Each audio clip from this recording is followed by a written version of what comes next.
It was called the National Advisory Committee for Aeronautics, a new independent agency created by President Woodrow Wilson in 1915. Its job, make the United States a world leader in the field of aeronautics.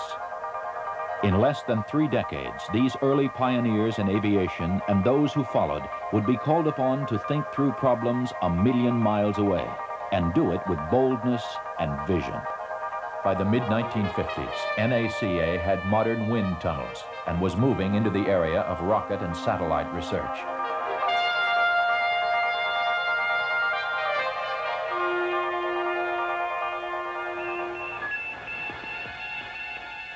Then on October 7, 1957, the U.S. and the rest of the world were greeted by the sounds of Sputnik 1. The Soviet Union had placed the first artificial satellite into orbit. It would not be until early the following year that America's satellite, Explorer 1, successfully orbited the Earth and discovered a dense belt of radiation surrounding our planet. Who would have believed at this early stage that we would one day move outward from the thin ribbon of Earth's atmosphere to the very edge of our solar system and beyond? Project Mercury, the country's first manned spaceflight program, was given the go-ahead just 1 week after NASA was formed on October 1st, 1958.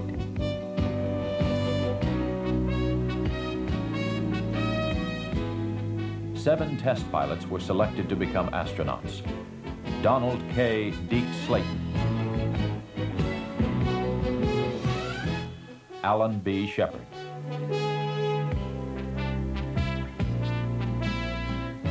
Walter M. Schirra,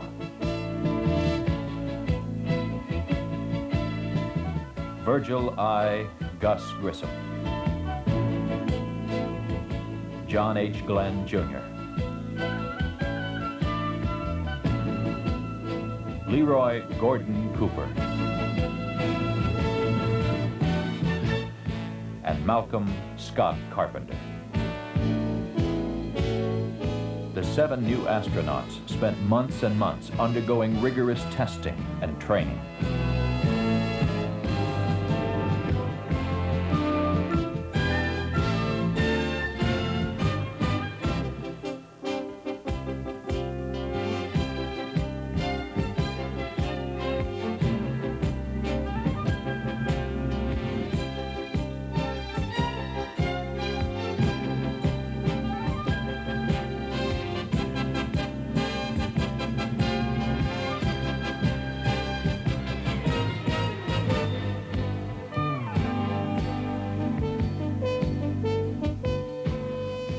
While they were being trained, several monkeys took check rides in the new Mercury spacecraft.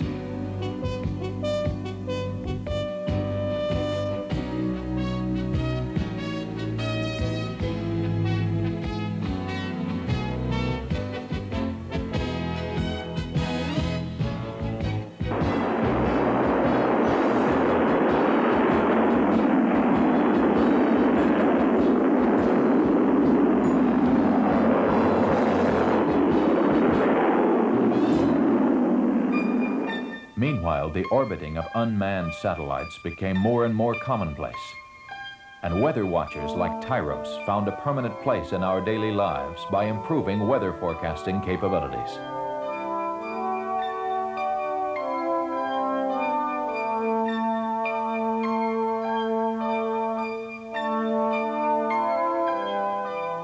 On August 12, 1960, President Eisenhower took part in the first transmission of the Echo 1 communications satellite. This is President Eisenhower speaking. It is a great personal satisfaction to participate in this first experiment in communications involving the use of the satellite balloon known as Echo. On May 5, 1961, astronaut Alan B. Shepard made America's first suborbital flight. Project Mercury was underway. 2, 1, 0. All right, is started. Yes, sir. Reading you loud and clear. This is Freedom 7. The fuel is go. 1.2 G. Cabin at 14 psi. Oxygen is go. Cabin pressure is holding at 5.5.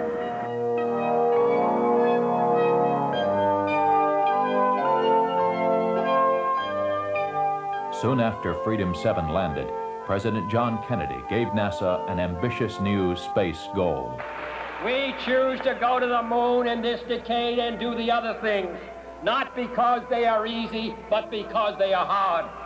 Because that goal will serve to organize and measure the best of our energies and skills. Because that challenge is one that we're willing to accept, one we are unwilling to postpone, and one we intend to win, and the others too.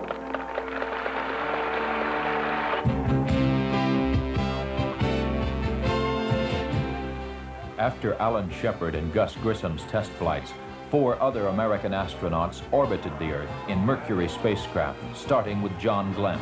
He was followed by Scott Carpenter, Wally Schirra, and Gordon Cooper.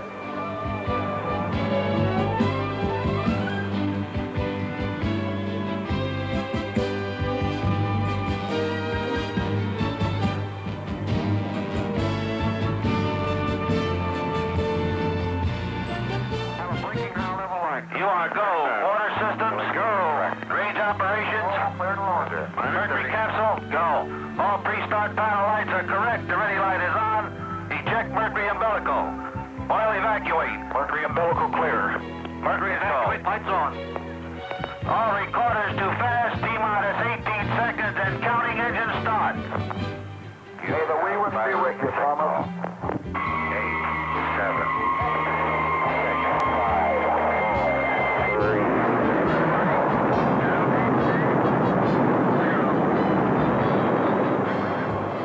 As NASA geared up to respond to the lunar commitment, it became clear that new management techniques for handling far-flung systems manufacture and final integration would have to be developed.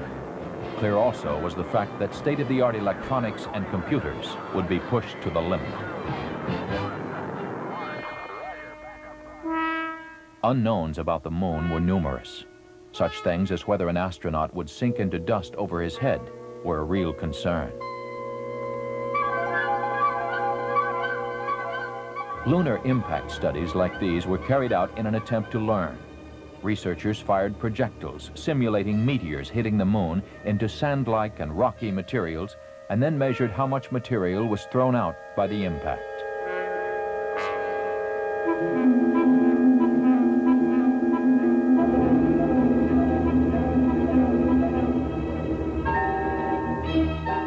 This animation shows how scientists believed the huge crater Tycho was formed on the moon, a crater 54 miles wide.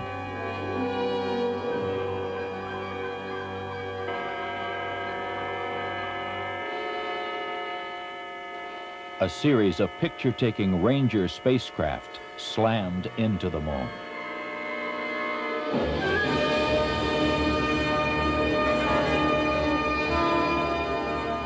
Then, 5 lunar orbiters photographed over 90% of the moon's surface, including the never-before-seen backside. We saw a glimpse, too, of our own planet from lunar distance. But most important of all, it made possible the selection of landing sites.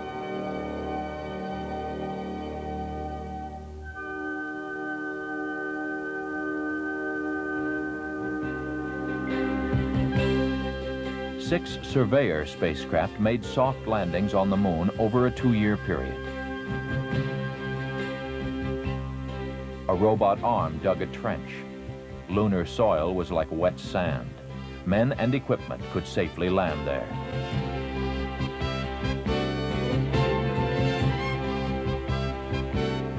Panoramic views like these were assembled from hundreds of individual photographs.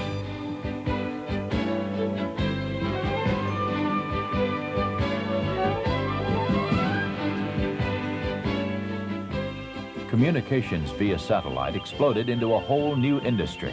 That first live intercontinental transmission by Telstar 1 was just the start. La chansonnette après les fêtes.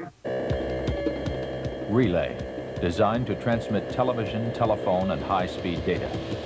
Syncom, with Olympic coverage from Tokyo, and Early Bird 1, all were follow-ons to previous research and development.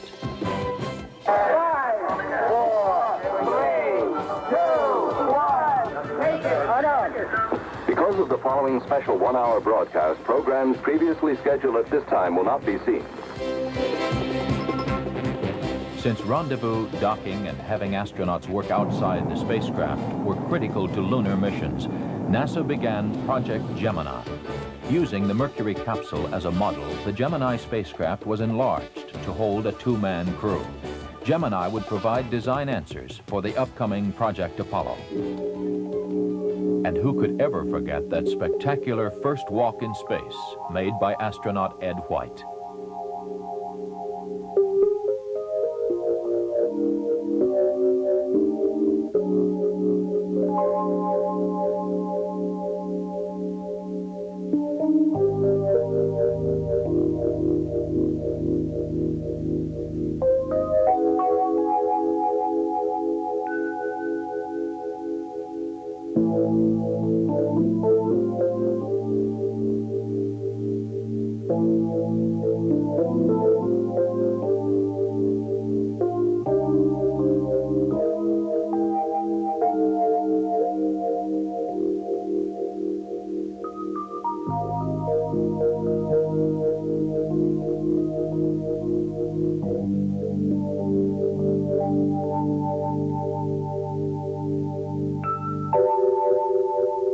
Ten times pairs of astronauts flew into orbit, walking in space, rendezvousing, and docking. Gemini had blazed a trail for Project Apollo, the three-man spacecraft that would carry astronauts to the moon.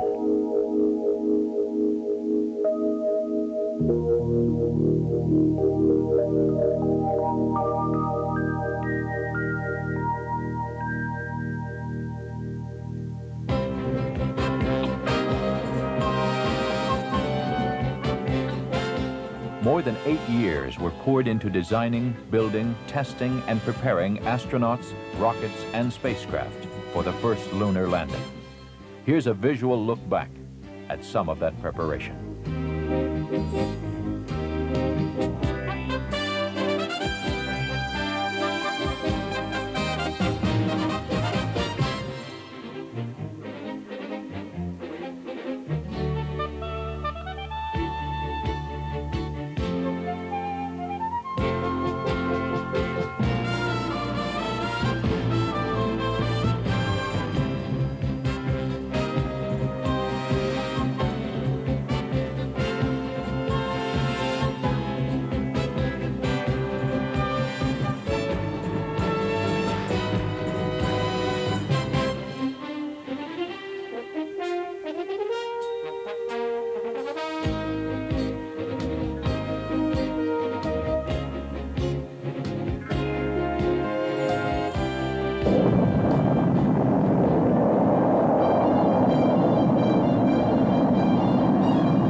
In 1967, tragedy struck. The nation mourned the loss of the crew that would have flown the Apollo spacecraft on its maiden voyage. Astronauts Gus Grissom, Ed White, and Roger Chaffee died in a flash fire as they were conducting pre-flight tests on the launch pad. The manned flight schedule was delayed 18 months as the command module underwent redesign.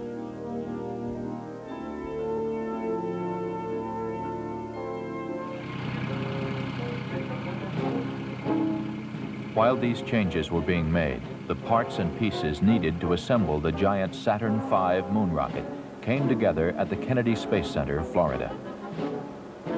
Everything associated with the Saturn V was huge. The rocket itself, the building where it was assembled, and the crawler transporter that carried it to the launch pad. The fully loaded Apollo Saturn V was 363 feet tall. Its main engines alone generated 160 million horsepower, and its fuel pumps pushed fuel to the engines with the force of 30 diesel locomotives. As Saturn V lifted off Launch Complex 39 for the first time, it weighed more than 2,800 tons.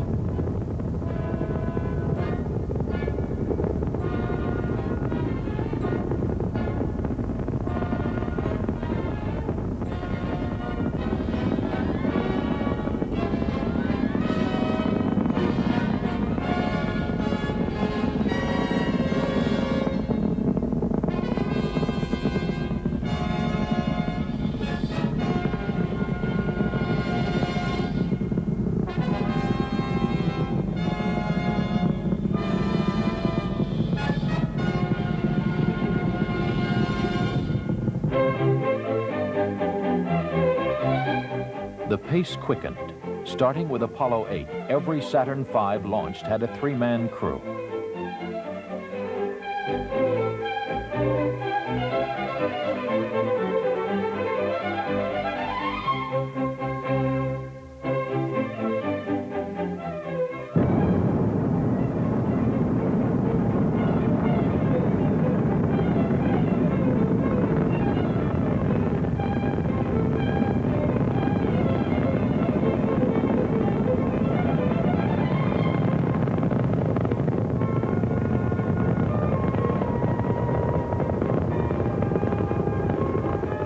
Two days before Christmas in 1968, astronauts Borman, Lovell, and Anders became the first humans to pass out of Earth's gravitational control and into that of another body in the solar system, the Moon.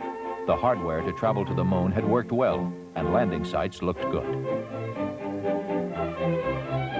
Our Earth seemed small and fragile, hanging in the vastness of space. This view of ourselves from lunar distance would change the way we think about Earth for all time. It raised profound questions, especially those associated with the Earth's finiteness and unlimited resources. The next two flights, Apollos 9 and 10, would continue dress rehearsals for the first lunar landing. All systems were indeed ready.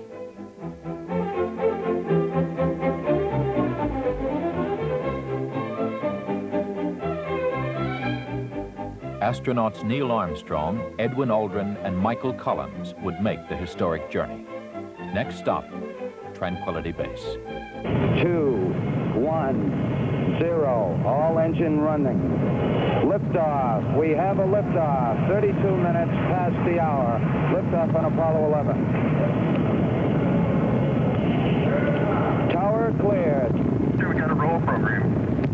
Neil Armstrong reporting the roll and pitch program, which puts Apollo 11 on a proper heading.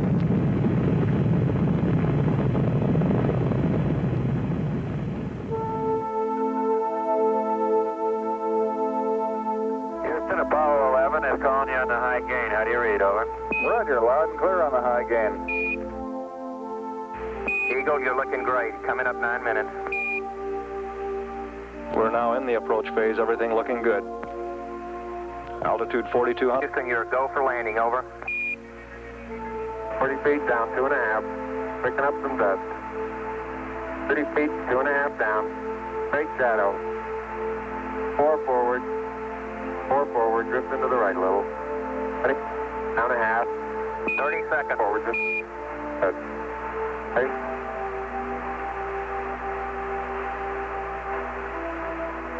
Contact light. Tranquility Base here. The Eagle has landed. That's one small step for man, one giant leap for mankind.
Across the country and around the world, the Apollo 11 crew were welcomed back as heroes.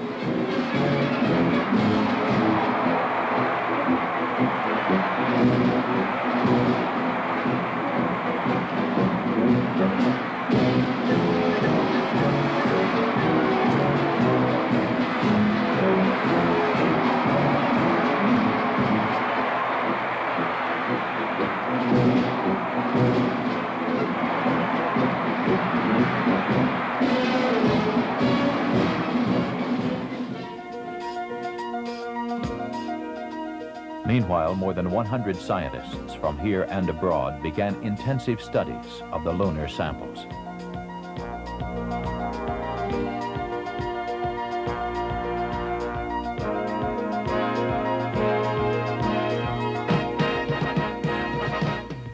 Before Project Apollo ended, 6 additional flights to the moon were made, and all but one were highly successful.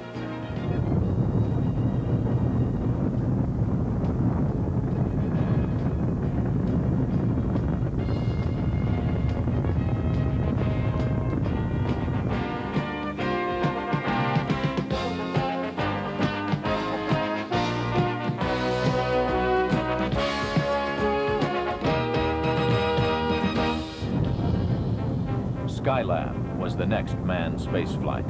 Launched first was a 2-story orbital workshop.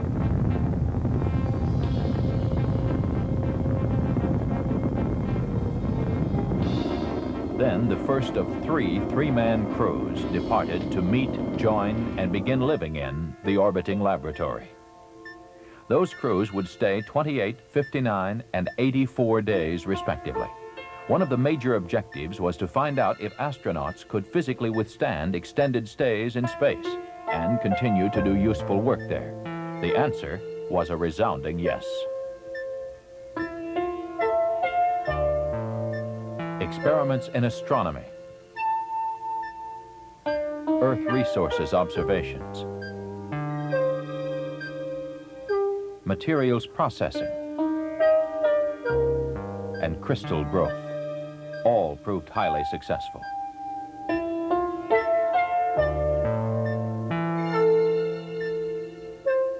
Then ASTP, Apollo-Soyuz Test Project, a joint endeavor between the Soviet Union and the United States.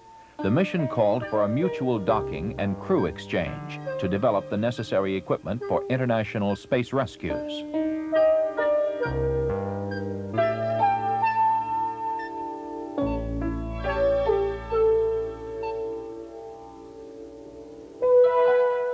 Before, during, and after Apollo, Skylab, and ASTP, NASA's unmanned planetary programs were giving scientists exciting new glimpses into the history of the solar system, from early explorers to the infrared astronomy satellite. 7 Mariner spacecraft flew by the planets Mars, Venus, and Mercury, sending back a stream of pictures and data.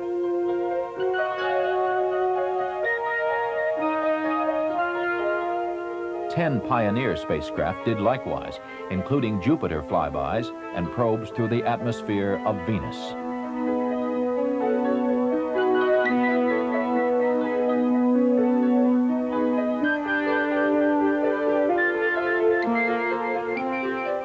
Pioneer 10 became the first man-made object to leave the solar system.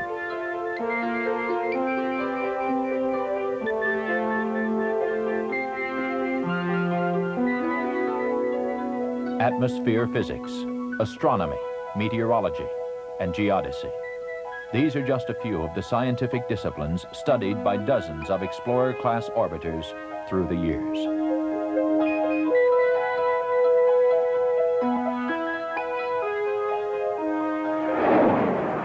Hundreds of sounding rockets have probed the atmosphere above where balloons are effective, but below the area that satellites fly.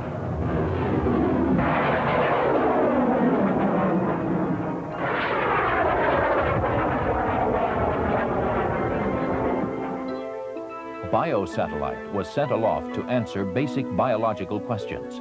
Will cells divide normally while weightless? How does zero-G affect plant growth?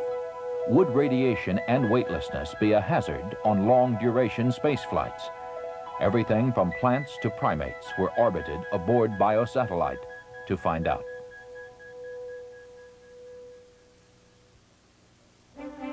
There were the OGOs, orbiting geophysical observatories that blossomed out like giant dragonflies in space. OSO, orbiting solar observatories, studied our sun and its influence on Earth.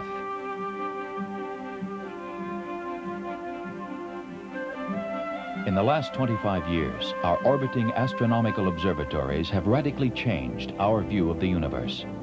We now see a dynamic universe of quasars and black holes and other extraordinary objects, of cataclysmic forces causing the birth and death of stars, of billions of galaxies wheeling in the immensity of space. We looked back at planet Earth with Landsat remote sensing satellites.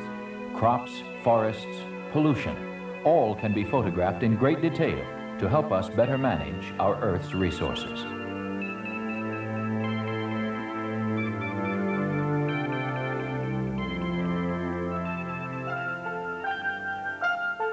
The Viking program was a systematic effort to investigate the planet Mars.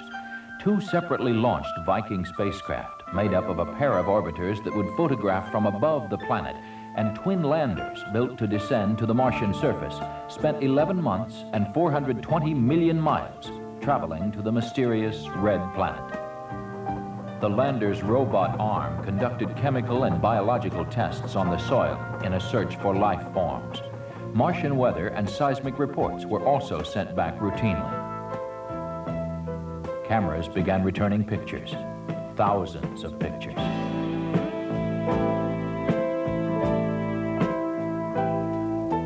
Color photographs showed a surface littered with rocks.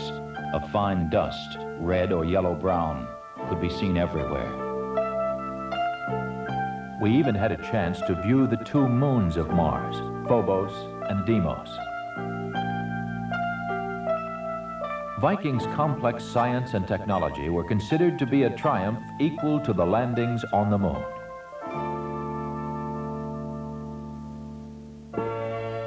Two unmanned Voyager spacecraft carried a record with the sights and sounds of Earth, just in case they encounter a cosmic neighbor along the way.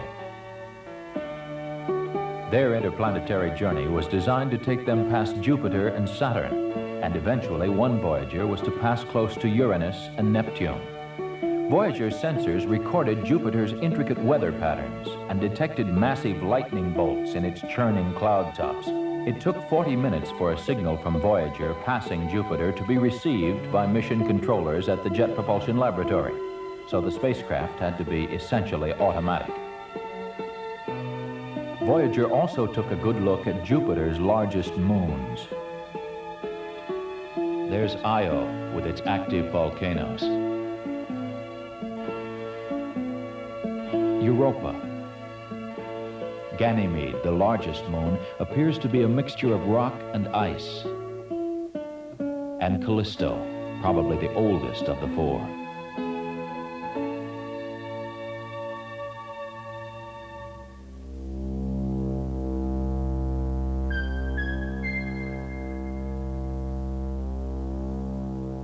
The Voyager's next assignment was to fly by Saturn and its moons.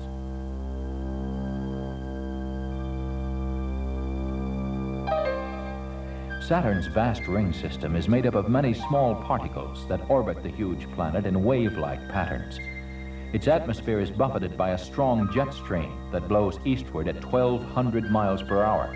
Voyager detected the hottest gases ever observed in the solar system, up to 1 billion degrees Fahrenheit.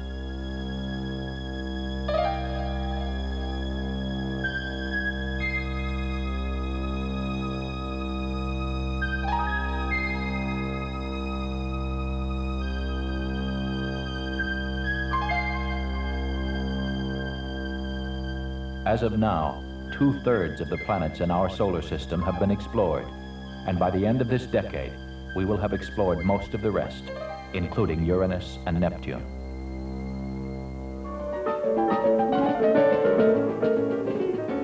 Through the years, the single most constant in NASA has been, is now, and continues to be its aeronautical research.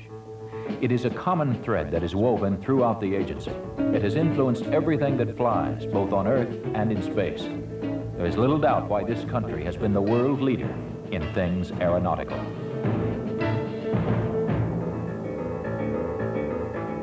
Here are some of the goals of the program.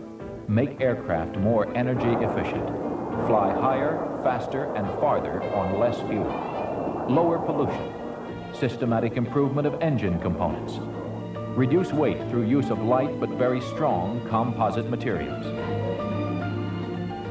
Study problems associated with wake vortices, tornado-like patterns of air that trail off behind jet aircraft, causing problems for smaller planes following closely in their wake.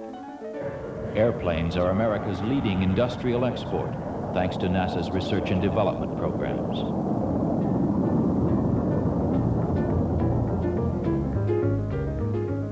Since there are some 200,000 general aviation aircraft in this country, NASA research is also improving this class of airplanes. Crashworthiness and stall spin studies are good examples.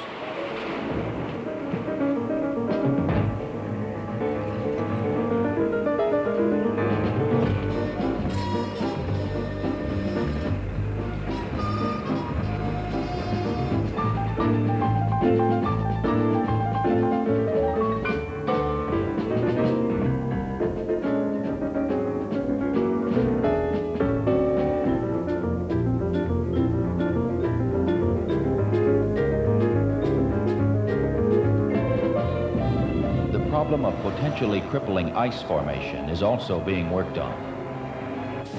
The heart of this research is a unique refrigerated test tunnel capable of simulating the icing conditions an aircraft is likely to encounter. Once a test has been run, newly developed computer codes are used to evaluate the results.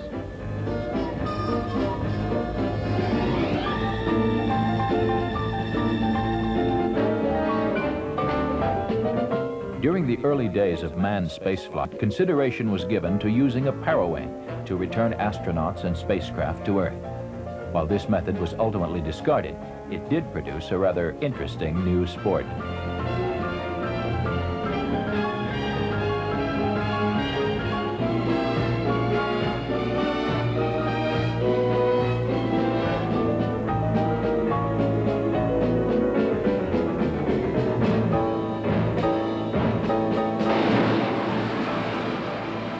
There has been extensive work done on planes that take off and land vertically.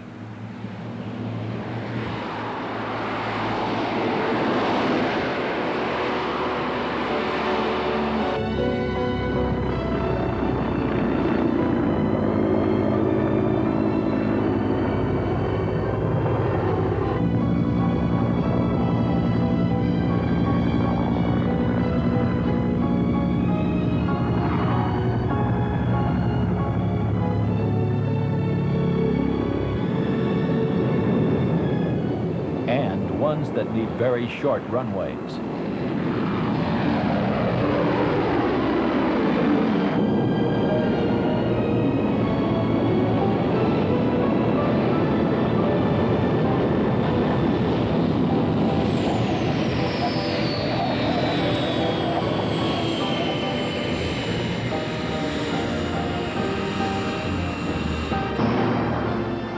Hybrids that are combinations of airplane and helicopter. And oblique wing craft that reduce air drag by pivoting the wing at various angles to the plane's fuselage.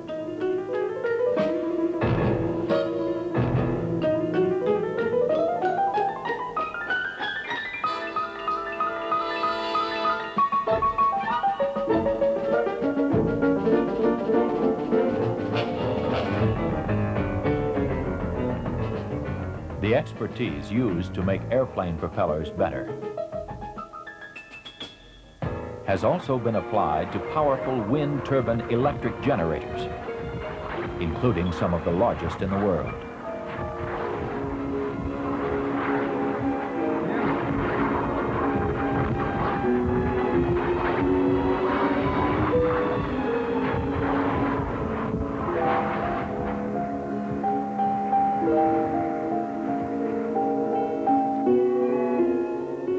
NASA's aeronautical research was the seed from which the space program would grow. A prime example of this was the Lifting Body project that began in the early 60s. The combination of wind tunnel tests and actual flights led to the design of the reusable space shuttle.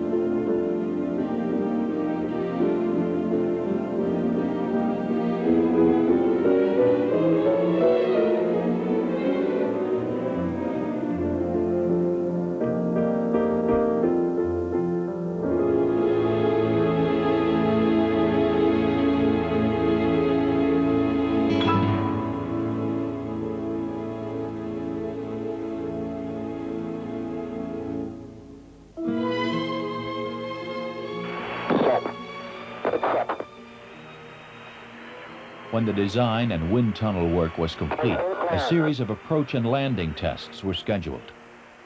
Since the orbiter has no power for landing, its ability to land easily with only one try was critical. Gears coming. See the gear coming. Gears down. 40 feet. 20 feet. 10 feet. 5 feet. 4 feet. 2 feet. 1 foot. Down. The Enterprise's near-perfect landings gave final proof that the shuttle orbiter was a flyable, landable craft.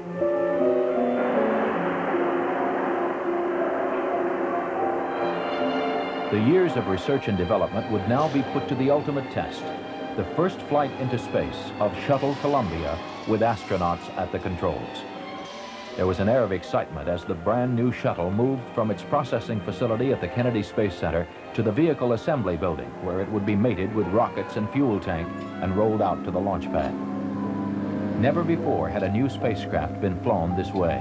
Previous Mercury, Gemini, and Apollos were man-rated in advance, meaning that unmanned flights were flown before putting an astronaut crew on board. Despite nagging problems with engines and protective tiles, there was a quiet optimism. Longtime space workers knew from past experience with the lunar landing program that design and engineering problems do get worked out. After one false start, astronauts John Young and Robert Crippen headed for the launch pad.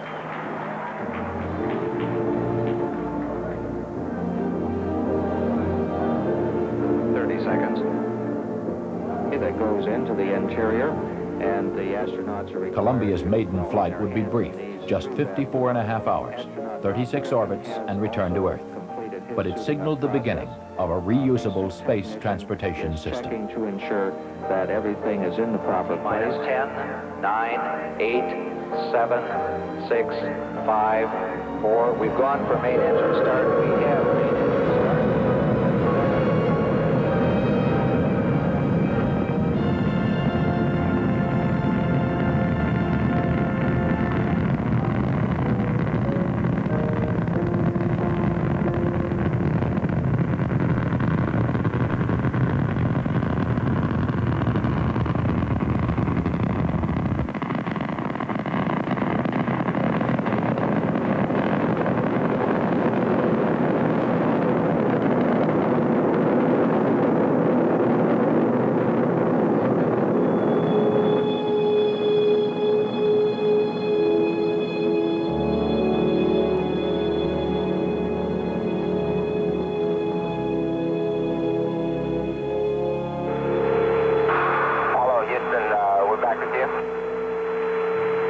Roger, Columbia. You've got your normal Capcoms back now. Okay.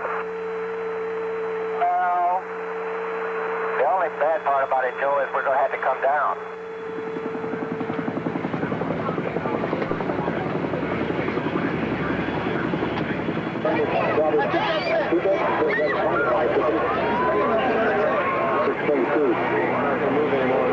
Three, two, one, down. 5, 4, 3, down. Look at the sand! Look at the sand we made, lady!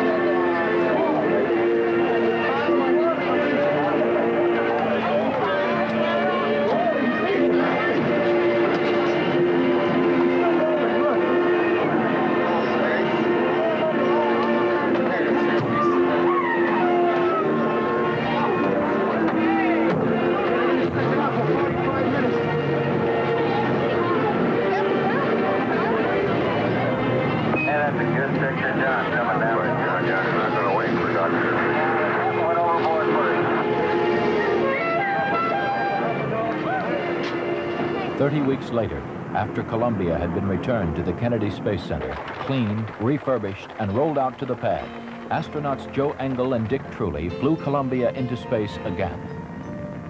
While an imaging radar system mapped distant Earth, the crew made a critical test of a Canadian-developed mechanical arm that would later place payloads into and out of orbit. Okay, we copy. Thank you. Looks like it's a little cloudy out here, Sally. It's a good thing the Sir AC did that.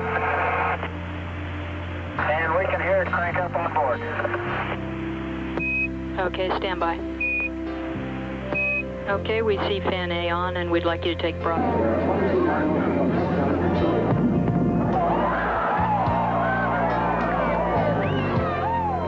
As Columbia landed the second time, the circle was complete. A new generation of space travel had begun.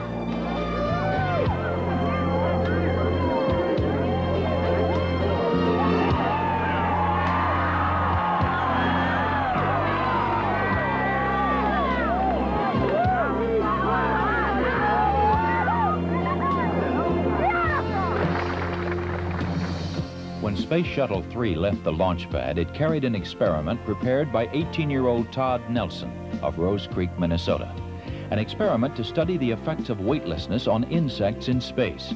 It's called the Shuttle Student Involvement Project and includes NASA, the National Science Teachers Association, and industry sponsors who help transform winning proposals into flight experiments.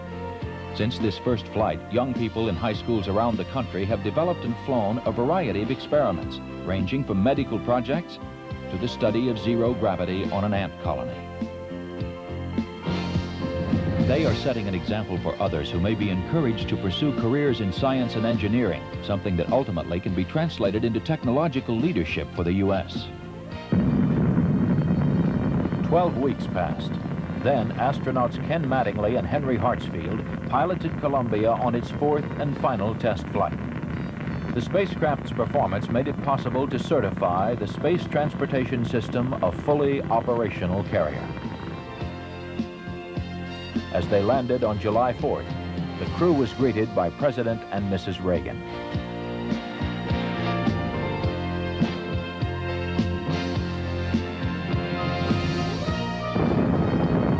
Space Shuttle 5, the first operational flight. 2 commercial communications satellites were hauled into orbit, one for satellite business systems and one for Telesat of Canada. Their deployment was a complete success. If you got it, you don't have it, obviously. I got it. Space Shuttle 6 was the second operational mission and Flight 1 for Challenger, this country's newest spacecraft. After launching a 5,000-pound tracking and data relay satellite from the payload bay, mission specialist astronauts Story Musgrave and Donald Peterson became the first Americans in 9 years to walk in space. Practice needed for satellite repair work. I do for my massive article, rotate around and get it on the right side. Story? Yeah. Big caddy up here where it says tape on the left-hand door. Yeah. Mission 7 carried a crew of 5 into space, including America's first woman astronaut, Sally Ride. Main engine start, we have main engine start, and ignition, and liftoff. Liftoff of STS-7 and America's first woman astronaut. And the shuttle has cleared the tower.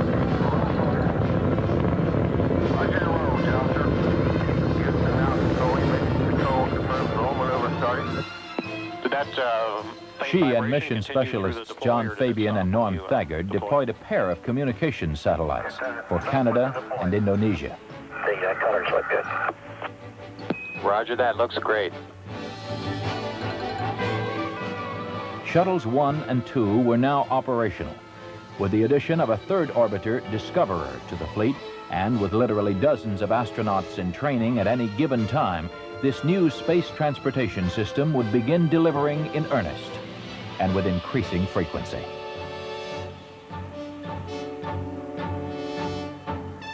Opening a new era in science is Space Lab, where scientists from around the world work together in a unique international research center aboard NASA's Space Shuttle.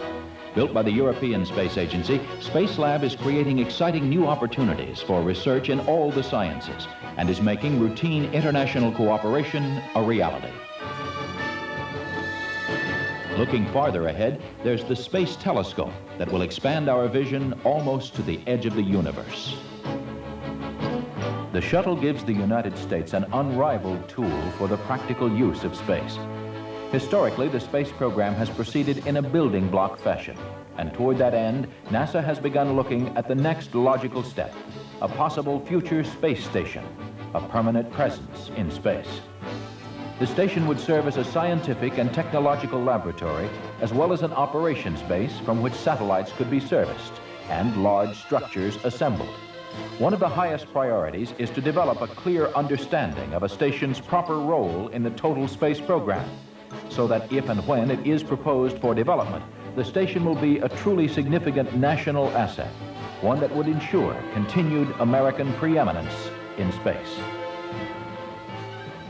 The space program in general and the shuttle program in particular have gone a long way to help our country recapture its spirit of vitality and confidence. The pioneer spirit still flourishes in America. In the future, as in the past, our freedom, independence, and national well-being will be tied to new achievements, new discoveries, and pushing back new frontiers. We must look aggressively to the future by demonstrating the potential of the shuttle and establishing a more permanent presence in space. The 25th anniversary of NASA. To a casual observer, NASA is identified by launch vehicles and spacecraft and airplanes and wind tunnels. But it is the people behind it all who are really important. It's the people who think and dream and work to make these things possible. That is the true measure of NASA's strength and its successes. And it is to the next generation of space pioneers, the youth of the world, that this program is dedicated.